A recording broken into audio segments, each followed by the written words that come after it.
দেখতে পাচ্ছেন একেবারে রাতভর অশান্তির ঘটনা। ঢাকা বিশ্ববিদ্যালয় এবং 7টি কলেজের ছাত্ররা তারা সংঘর্ষে জড়িয়ে পড়েছে বাংলাদেশের নীলক্ষেত এলাকায়।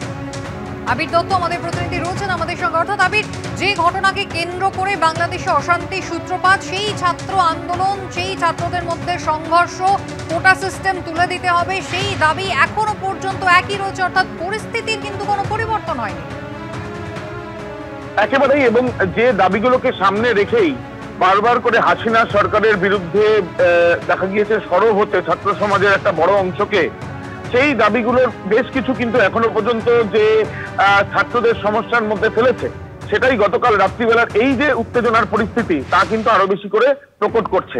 তোমায় জানিয়ে রাখছি যে এই যে বিষয়টি সামনে এসছে, গতকাল রাত্রি প্রায় 2-2:30 পর্যন্ত ছাত্রদের মধ্যে এই যে লাঠি নিয়ে একে অপরের উপরে যে চড়াও হওয়ার যে ছবি ভাইরাল হয়েছে, এবং তার থেকে যেটা মূলত অভিযোগ উঠছে যে ঢাকা বিশ্ববিদ্যালয়ের কর্তৃপক্ষের সঙ্গে আলোচনা করতে গেলেও সহ উপাচার্য অধ্যাপক মামুন আহমেদ তারা দেখা করেননি, উল্টে তাদের সাথে দুর্ব্যবহার করার একটা অভিযোগ রয়েছে। এবং তারপরেই তারা একটি জায়গাতে সায়েন্স ল্যাবের কাছে সেখানে তারা অবস্থান করছিলেন, এবং ঠিক সেই সময় ঢাকা বিশ্ববিদ্যালয়ের বেশ কিছু ছাত্ররা অন্যান্য গোষ্ঠীর বলা যায় যে তারা এসে মারধর করতে শুরু করে বা তারা চড়াও হয়, এবং পাল্টা আবারও 7 কলেজের বেশ কিছু ছাত্ররা তারা যারা আন্দোলনরত ছিল বা তাদের দাবিগুলো নিয়ে যারা সরব ছিল তারা পাল্টা ধাওয়া করে। এবং এই যে একে অপরের প্রতি যে ধাওয়া এবং পাল্টা ধাওয়া, এই যে পরিস্থিতি চলতেই থাকে। বিষয়টা খুব স্পষ্ট যে যেভাবে বাংলাদেশের তরফ থেকে যারা আন্দোলনকারীরা তারা দাবি করেছিল যে পরিস্থিতি উন্নত হবে, সেই জায়গা থেকে দাবিগুলো একই জায়গায় রয়েছে। পরিস্থিতি উন্নত শুধু মুখে বলা হচ্ছে, আদৌ কি হচ্ছে কিনা তা নিয়ে উঠছে প্রশ্ন। একেবারে গতকাল রাতে ঠিক কি হলো একবার দেখুন।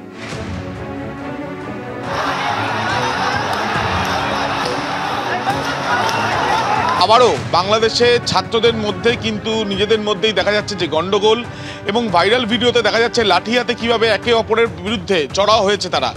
মূলত যেটা ঘটনার সূত্রপাত যেটা জানা যাচ্ছে যে এই যে 7 কলেজের তরফ থেকে বেশ কিছু তাদের যে দাবি নিয়ে তারা ঢাকা বিশ্ববিদ্যালয়ের কর্তৃপক্ষের সঙ্গে দেখা করতে গেলে সন্ধ্যেবেলা তাদেরকে অপমান করা হয়, এবং এরকমই অভিযোগ ওঠে। এবং এরপর তারা যখন অবস্থান করছিল তখন ঢাকা বিশ্ববিদ্যালয়ের বেশ কয়েকজন তারা চড়াও হয়, পাল্টা তাদেরকেও ধাওয়া করা হয়। এইভাবে গভীর রাত পর্যন্ত প্রায় 2-2:30 পর্যন্ত বাংলাদেশের সময় অনুযায়ী এই কিন্তু বিক্ষোভের পরিস্থিতি বা এইভাবে সংঘর্ষের পরিস্থিতি চলতে থাকে।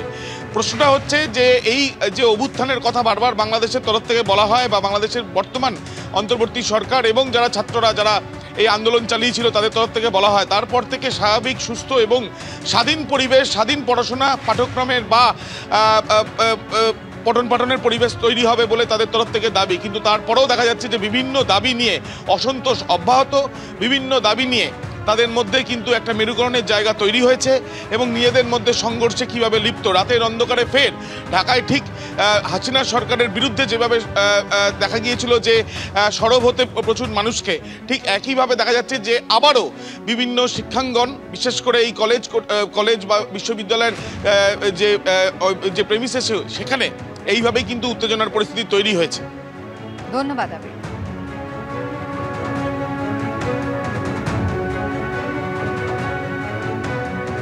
ইতিমধ্যেই ঢাকা বিশ্ববিদ্যালয় এবং 7টি কলেজের ছাত্ররা তারা সংঘর্ষে জড়িয়ে পড়ে। স্টান গ্রেনেড ব্যবহার করতে হয় পুলিশকে পরিস্থিতি নিয়ন্ত্রণে আনতে।